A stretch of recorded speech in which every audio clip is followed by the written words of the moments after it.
So, folks, it is a pleasure to welcome the Mountain West Conference Coach of the Year, San Diego State Aztecs football coach Rocky Long is with us on the Western Exterminator Hotline. Coach, a pleasure to speak with you. How you doing today? I'm doing great. Thanks for having me on. Thanks, Coach. Congratulations. Yeah, congrats. Does this have great significance? I know it's an individual award and you're a team guy, but when you heard that you were the Coach of the Year in the conference, did it have some meaning for you? Well, I think it has meaning for our program. I think it proves that our program is moving in the right direction. I think you only get these kind of awards when your team plays well, so I think it has a lot to do with our program. And then I'll give you a scoop. One of my buddies called me and congratulated me and says, I'm Mr. Consistent. Every 10 years I win an award. There you go. We'll stay here for longer. Let's win some more awards then. Okay. Coach, how about this? You talk about how it's significant for the program, and I certainly agree with that, but you guys right now are just on the outside looking into the top 25, and with a bowl win and some other things happening, you could end the season in the top 25. How big would that be for recruiting and just the prominence of the program? Well, I think what we've done so far has really improved recruiting already. I think we're going to end up with 17 or 18 scholarships that we can give. We already have 16 commitments with 13 recruits coming in this weekend. So I think our season has already done that. Now, I think for our players' mindset and our fans' mindset to win the game and get in the top 25 would be a huge deal, but that's going to be tough to do when you look at the team we're playing and who they've played and who they've won or whoever they beat and lost to.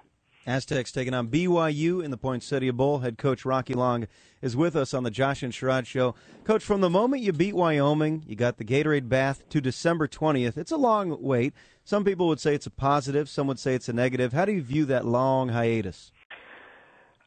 Two ways. I think for the program's sake, it is wonderful to have all that extra time, and that's what we've been doing. We've been practicing for about an hour and 15 minutes with the good guys, the guys that are going to play in the game, and then the guys we've redshirted and the young guys that are going to be players for us, great players for us in the future. We take about 35 or 40 more minutes and coach just them, let them play against each other, scrimmage. So it's a great time to develop your team. Now, you're a little concerned on the other end about the guys that are actually going to play in the game maybe losing a little something over that long period of time that they had at the end of the season. Coach, I kind of have an idea of how you're going to answer this question, but just take me back when Katz went down, your quarterback Katz went down with the injury, and then Dingwell steps back up, not a lot of experience. What were you thinking in that moment when he took the field? When Adam Dingwell took the field, were you confident? Were you unsure? What were you thinking at that moment? No, we were confident in him because he had battled for the starting job all through spring ball and then a little bit during fall camp. So we knew he could play. Now, I think that's really difficult on a young guy to go in there in the middle of the game in a very competitive game and go in and perform well, and he performed much better than we anticipated, obviously. And then after that, our whole team got some confidence, and he probably didn't play as well the next 2 weeks as he did in that game, but the team had enough confidence that everything worked out right. And he's still young. What do you think Adam needs to work on the most? He's a capable leader, of course, but what part of his game needs to improve the most in your eyes? I think his passing accuracy. He's got a good arm, strong arm.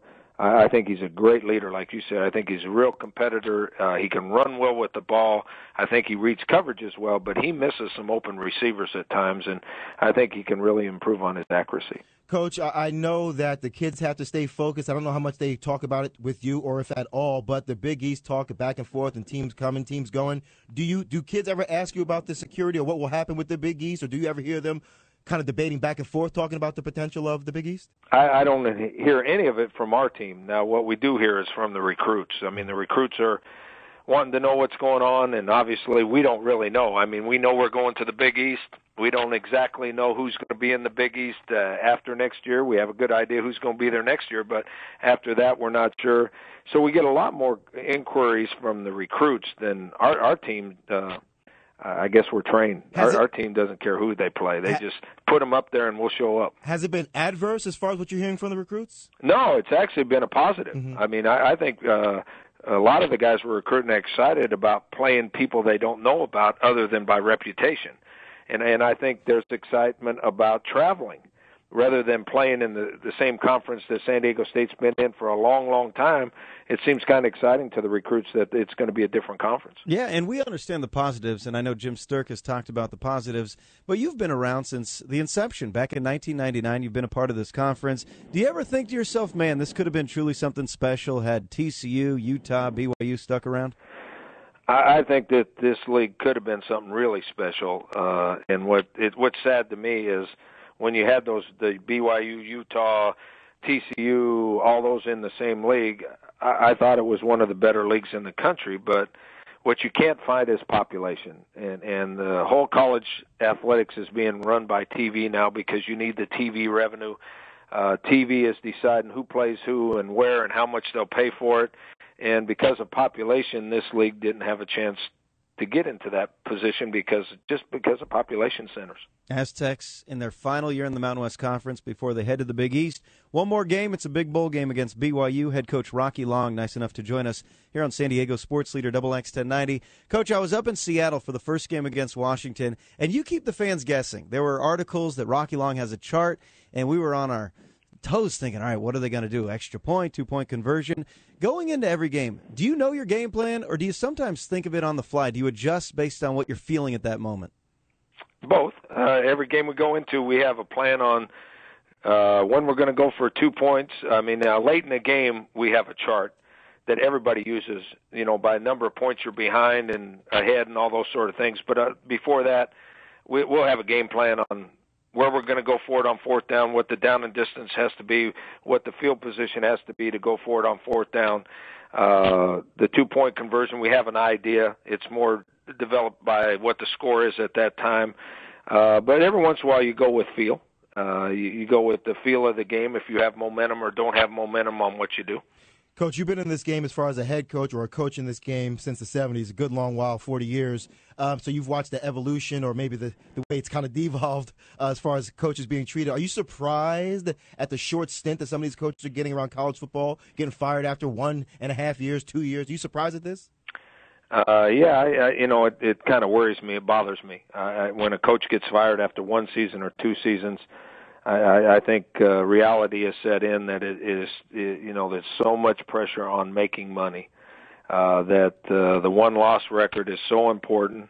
How you're viewed by the TV audience, by your fans, is so important in bringing in revenue for the entire athletic department that it's gotten vicious. I really believe it's gotten vicious. So a coach has to have thicker skin than he used to have.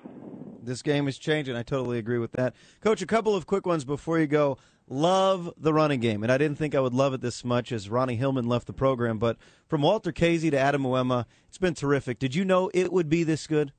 Yeah, that's one of those things that you predict before the season, and obviously nobody was listening because early in the season the concern was Ronnie leaving, and I told everybody that it wasn't going to be as flashy, but we were going to have better production with running back by committee.